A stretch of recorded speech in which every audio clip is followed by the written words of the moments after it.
Buenas tardes, soy el ingeniero Carlos Federico Amaya, soy el subdirector de la maestría en ciberdefensa y ciberseguridad de la Escuela de Negocios y Administración Pública de la Facultad de Ciencias Económicas de la Universidad de Buenos Aires, y agradezco muy especialmente a los organizadores de ECON 2022 y al licenciado Jorge Brugnoli por habernos invitado a participar de este evento.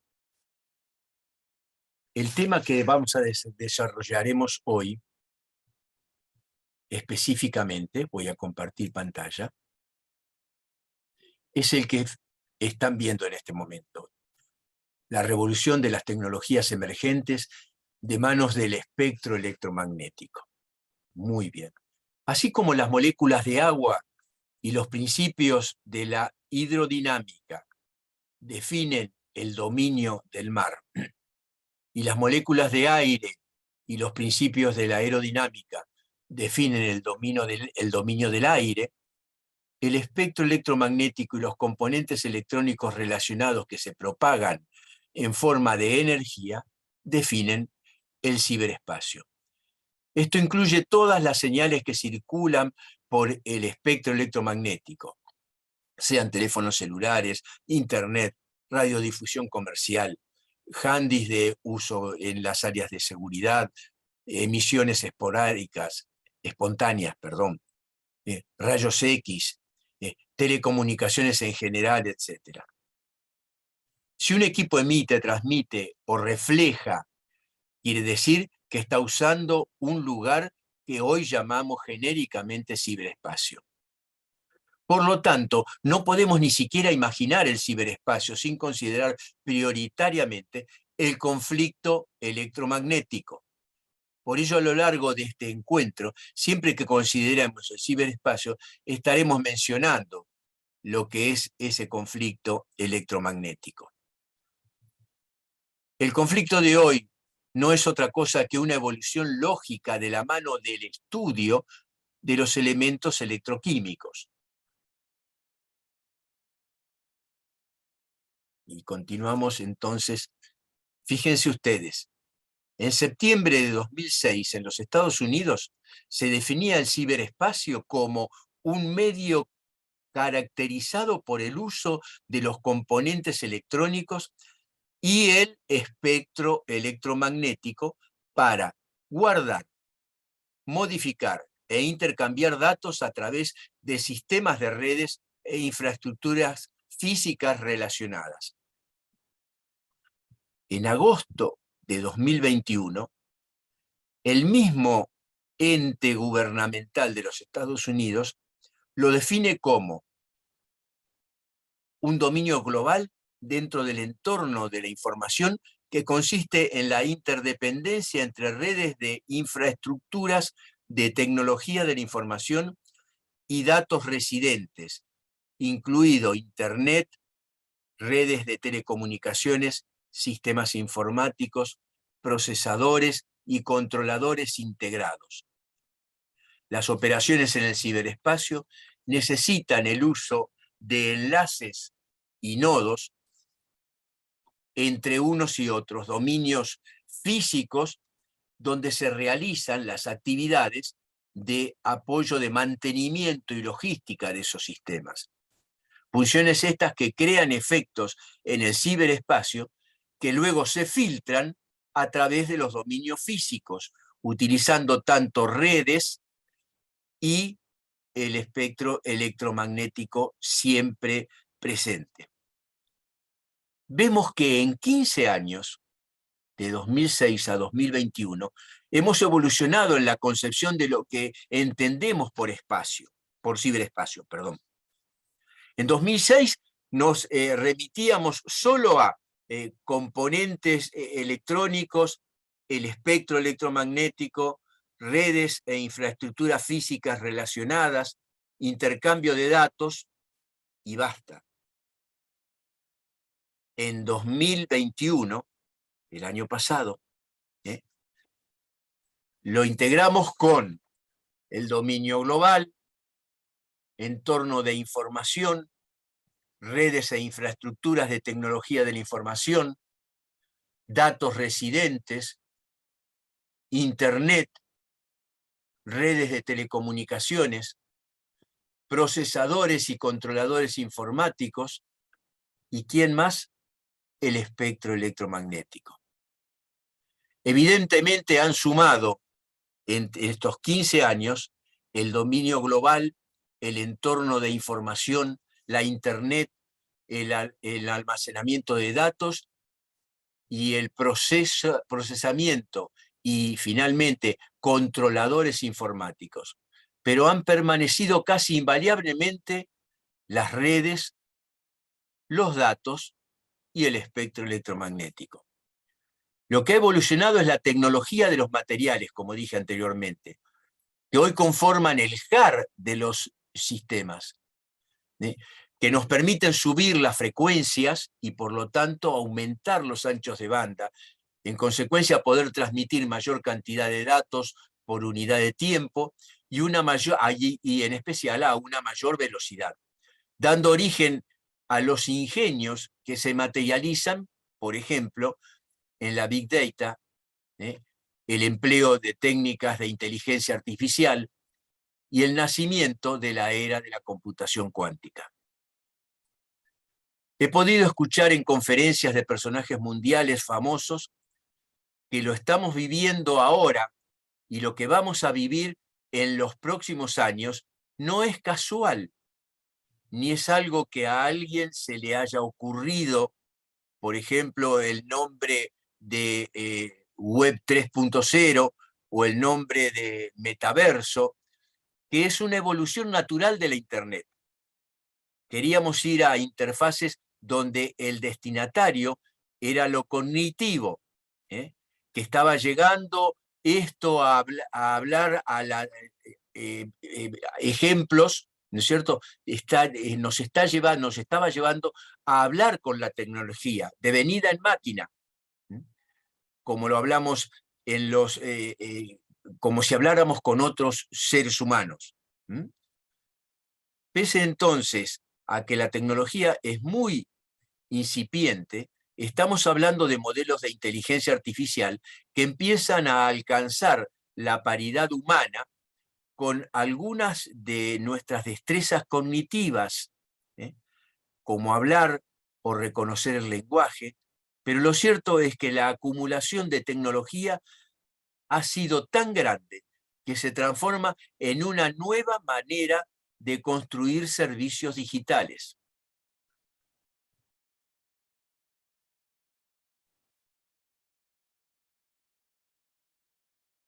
Esto que llamamos Web 3.0 o metaverso, donde Internet se convierte en una plataforma que ha servido para entrenar algoritmos de inteligencia artificial y datos masivos, entrenar algoritmos de inteligencia artificial y datos masivos, redes 5G, el servicio cognitivo, etcétera, para crear nuevos servicios como ser la aparición de las criptomonedas y la parte interfaz del usuario, pues tenemos la inteligencia artificial creativa. Como una manera económica, esta inteligencia artificial creativa, como una manera económica de gestionar. Este tsunami de tecnologías, según lo dicho por José María Alonso Cedrián, ha eclosionado en una nueva manera de construir servicios de Internet y que va a tener una necesidad, como lo hizo en el pasado, gracias a la transformación de las redes analógicas en redes digitales de datos, para llevar a la Internet desde el servidor a las casas de las personas, o una Internet móvil de datos. Toda esta evolución de Internet ha ido creciendo, así que cuando hablamos de Web 3.0, por ejemplo, es casi una evolución de la Internet que ha ido creciendo, así que cuando hablamos de Web 3.0, lo estamos haciendo en ese sentido. Si miramos en los años del 50, donde teníamos almacenamientos de ficheros en cintas de datos, lenguajes de programación estructurada, teníamos interfaces basados en comandos y teníamos las primeras redes de datos digitales, eso dio paso a la digitalización de todas las empresas, gracias a la aparición de las workstations y las estaciones de trabajo, como con PC, de los sistemas operativos de escritorio, las bases de datos relacionales, los lenguajes de programación orientada a objetos, las interfaces gráficas, que aparecieron cuando se materializa el uso del mouse.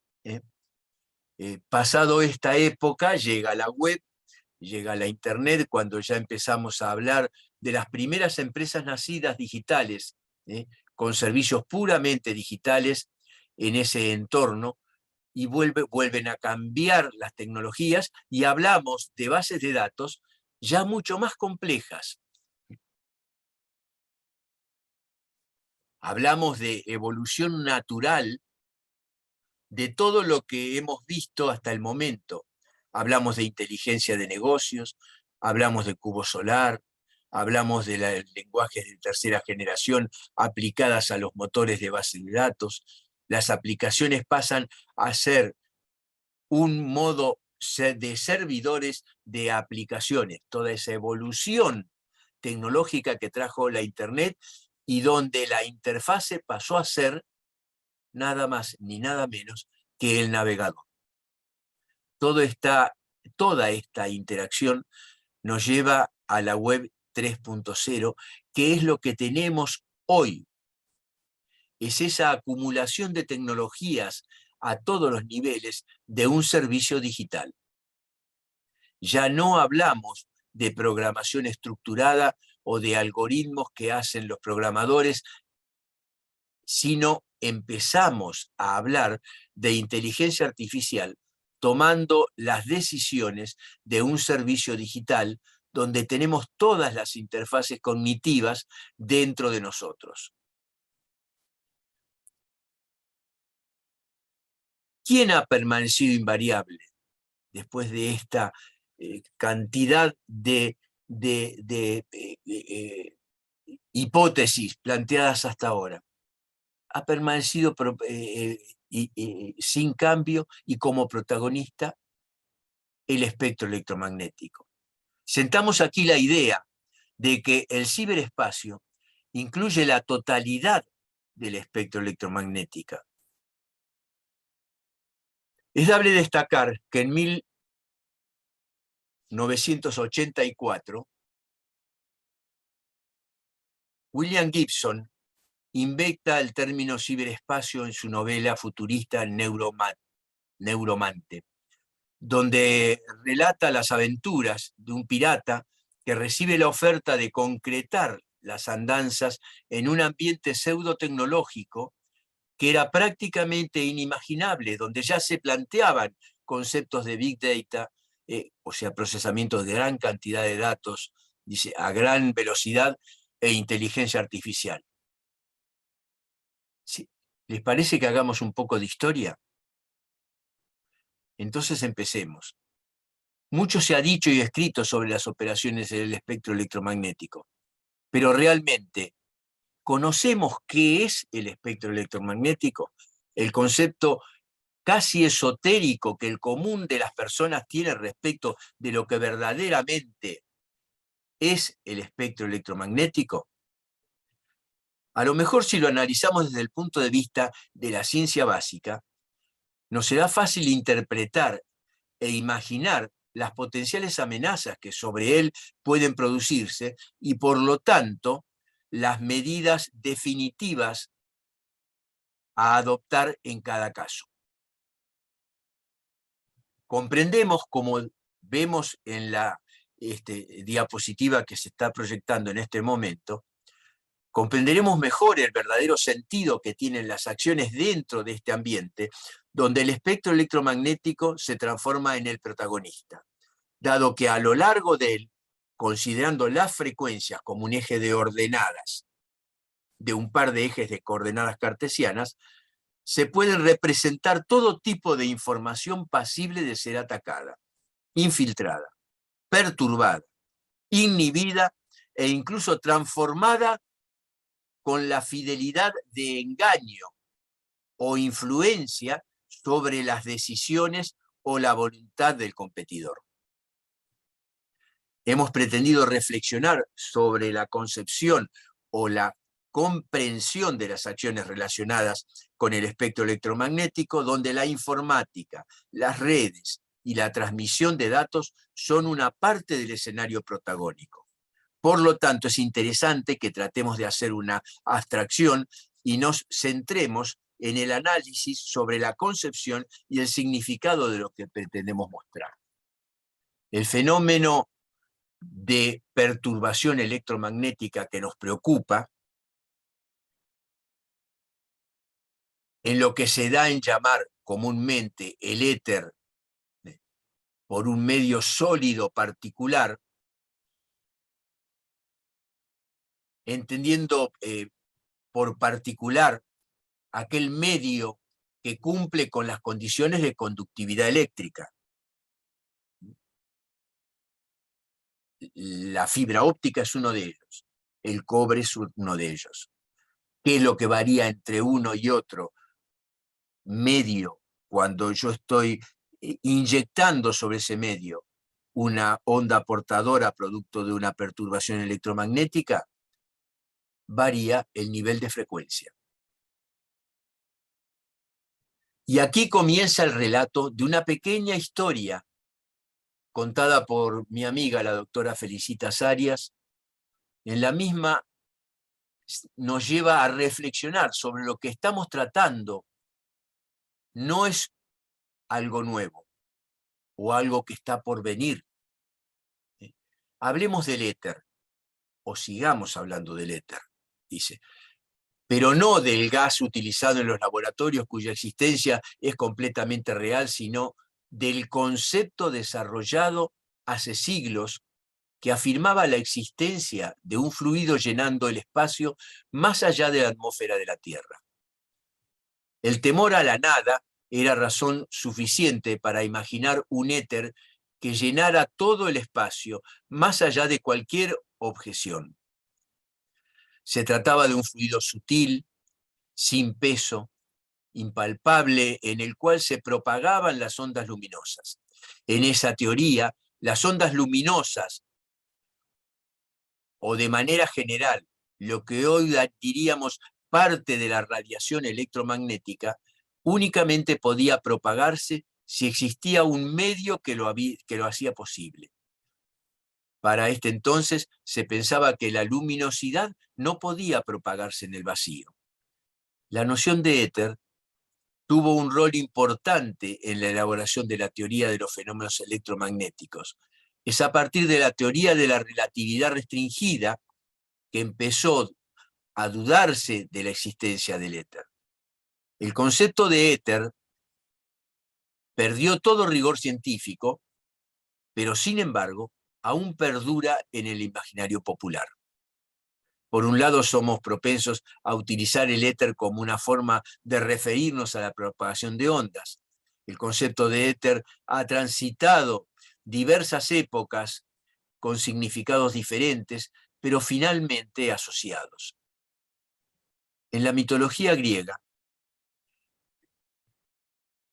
que era una estructura de explicación del mundo, no es extraño encontrar un dios primordial de la luz. Se llamaba Éter.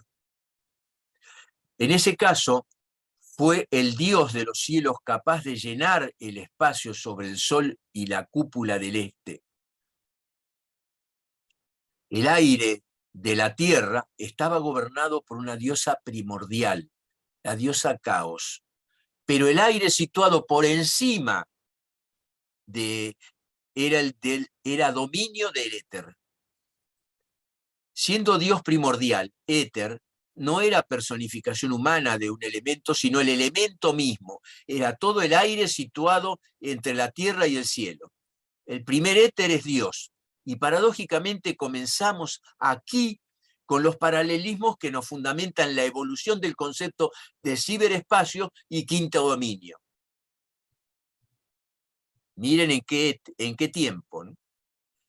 Más tarde Platón y luego Aristóteles recrearon el significado de éter, dándole una connotación más cercana a la ciencia. Para Platón el éter era la forma más pura del aire, ¿no? Para Aristóteles era un elemento que existía solamente en la bóveda celeste, pero que tenía la capacidad de moverse en círculos sin influencia de ninguna fuerza externa. Veamos entonces cómo vamos llegando a conclusiones un poco más lógicas y no tan esotéricas. La teoría de Aristóteles establecía la existencia de 5 elementos. Los 4 conocidos, el fuego, el aire, el agua y la tierra, y el éter. Pero consideraba que el éter era el primero de los 5 porque era el lugar que podía contener y justificar el movimiento de los astros. Miren ustedes el paralelismo de cómo nos lleva a poder estar viendo en nuestro momento, en nuestras pantallas, la representación actual del medio del conflicto. En este concepto aristotélico, éter era una forma de principio de vida. Llega el siglo XVII y se inicia otra línea de pensamiento científico más formal. Y es así que René Descartes, filósofo matemático físico francés, padre de la geometría analítica y de la filosofía moderna, utilizó al éter para explicar los movimientos planetarios. Definía al éter como una materia compuesta de lóbulos transparentes cuyos remolinos eran el origen de los movimientos de los planetas. En resumen, Descartes, gracias al éter, los planetas permanecían en sus trayectorias, pero el éter tenía otra función igualmente importante. Era la transmisión de la luz en forma de una presión. Si hacemos abstracción de lo que hoy sabemos y consideramos que la explicación correcta de los fenómenos que hoy nos rodean y nos ubicamos en el siglo XVII, podemos decir que se trataba de una teoría absolutamente correcta. Fue lo que pocos años más tarde se transformó en la gravitación traída de la mano de Newton a fines del siglo XVII. Newton concluyó en la falsedad de la existencia de los remolinos de Descartes, y se dio cuenta que la armonía del movimiento en el universo era producto de una fuerza que se transmitía instantáneamente entre los cuerpos y a cualquier distancia y en cualquier medio, vacío o no. Y nació así la ley de gravitación universal. Si bien Newton no estaba totalmente convencido de que las acciones gravitatorias entre los cuerpos pudieran transmitirse sin que existiera un fenómeno que las albergara, y habló entonces de un éter mecánico y llenaba el espacio y permitía la transmisión de la fuerza gravitatoria, incluso Newton no escapó a la idea del origen divino del éter. El éter tampoco escapó a la explicación de la propagación de la luz que la mecánica newtoniana consideraba formada de corpúsculos que transmitían oscilaciones al éter, generando de esta manera los colores. ¿Qué les parece si hacemos una analogía con lo que sucede cuando vamos excitando los elementos de la estructura de la materia y llegamos al área del infrarrojo donde la radiación la vemos? Fíjense ustedes, estamos en el orden de los 400 nanómetros de longitud de onda. Con esta idea, Newton postula los principios de teoría ondulatoria de la luz. Al poco tiempo, casi un siglo, poco a poco, este concepto va tomando cuerpo, y con Ampère, que es quien interpretó el fenómeno del magnetismo con la teoría de la corriente molecular, según la cual innumerables partículas minúsculas cargadas estarían en movimiento dentro del elemento físico que cumpla la función de conductor. Esta teoría es rechazada por los científicos de la época y no se impone sino hasta 70 años después, cuando gracias al descubrimiento del electrón se dice Ampère tenía razón. En el caso de Oerter, lleva a cabo el experimento que consistió en colocar una aguja imanada próxima a un conductor por el cual circulaba la corriente eléctrica, y observó que la aguja se movía, lo que demuestra que las corrientes eléctricas generan campos magnéticos, y de esta manera la relación entre corriente eléctrica y campo magnético queda demostrada. Miren cómo nos vamos aproximando a al concepto de propagación electromagnética. El británico Michael Faraday, basándose en estos experimentos, desarrolla el primer motor eléctrico.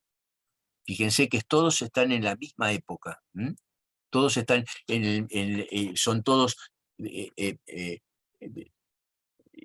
vivieron en la misma época. Y postula, en este caso, Faraday, que la diferencia de potencial eléctrico inducido en un circuito es directamente proporcional a la rapidez con que cambia en el tiempo el flujo magnético que atraviesa una superficie. Así llega a Gauss, que contribuyó significativamente en muchos ámbitos, incluido en la teoría de números, el análisis matemático, la geometría diferencial, la estadística, el álgebra, y en especial para lo que nos importa en este momento, en el magnetismo y la radiación en el rango de radiación del visible. Por último, y ya terminando con este paseo por la historia, llega Jack Clerk Maxwell. Vean ustedes que es el más joven de esa época, ¿no? Y concreta en 4 ecuaciones basadas en los hechos investigados por los científicos mencionados anteriormente, ecuaciones las que hoy nos describen el fenómeno de propagación electromagnética, teatro de operaciones donde se soporta la actividad cibernética. Tengamos en cuenta que una ecuación no rige un fenómeno, describe un fenómeno.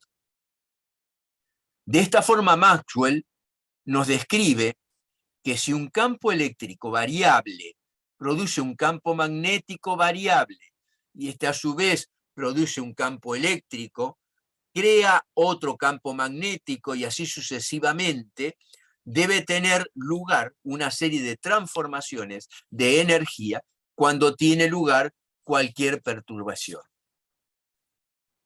sea esta eléctrica o magnética.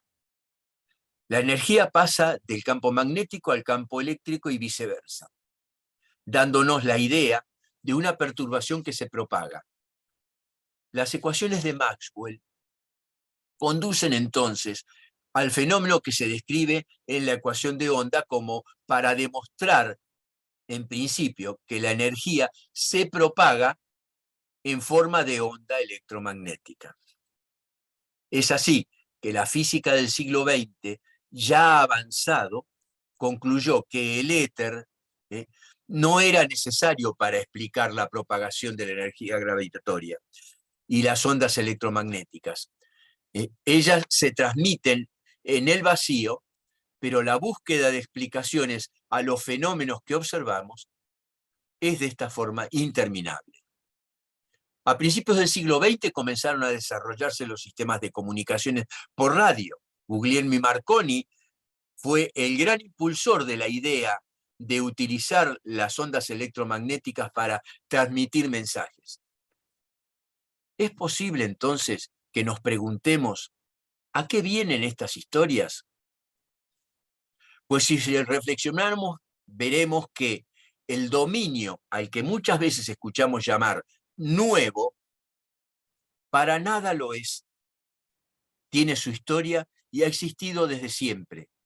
Una vez más, estamos demostrando que lo que verdaderamente ha evolucionado es la tecnología de los materiales que han permitido desarrollar, como dijimos al principio de la reunión, estructuras de los componentes que conforman sistemas de telecomunicaciones, llegando hoy, como dijéramos, a provocar la generación de frecuencias cada vez más elevadas y por lo tanto anchos de banda que permiten la transmisión de datos a velocidades inimaginables. Es por ello que comprendiendo que nada ha cambiado sobre la concepción del fenómeno de propagación electromagnética, siempre desde el punto de vista de la ciencia básica, desde Maxwell hasta nuestros días, nos será fácil entender cómo cada vez más numerosas son las telecomunicaciones inalámbricas y por otros medios. Podríamos aventurar coincidir metafóricamente con los pensadores del pensamiento del pasado, expresando que hoy el éter es el alma del mundo. Muy bien, traté de ser original en mi exposición, llevando la misma a un lenguaje coloquial y espero haber motivado a los participantes de la reunión y como final decirles,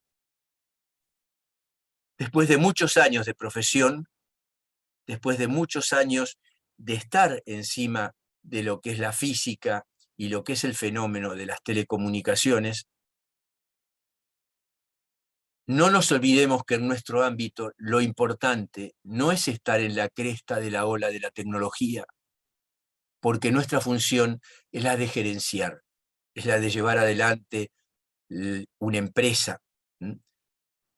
Pero si tenemos o recordamos nuestras actividades fundadas sobre una férrea ciencia básica, los fenómenos actuales los vamos a entender mucho más fácilmente. Porque ya, y he dejado a propósito, la imagen de Maxwell en este momento,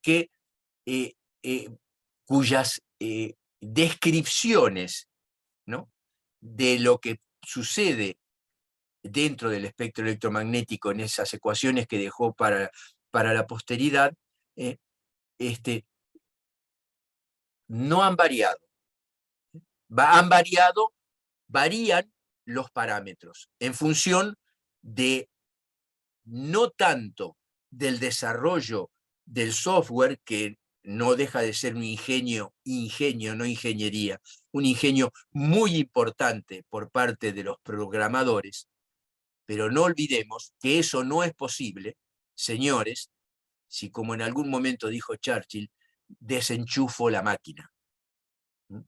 Quiere decir de que está montada esa evolución sobre el estudio de los materiales. Muchas gracias.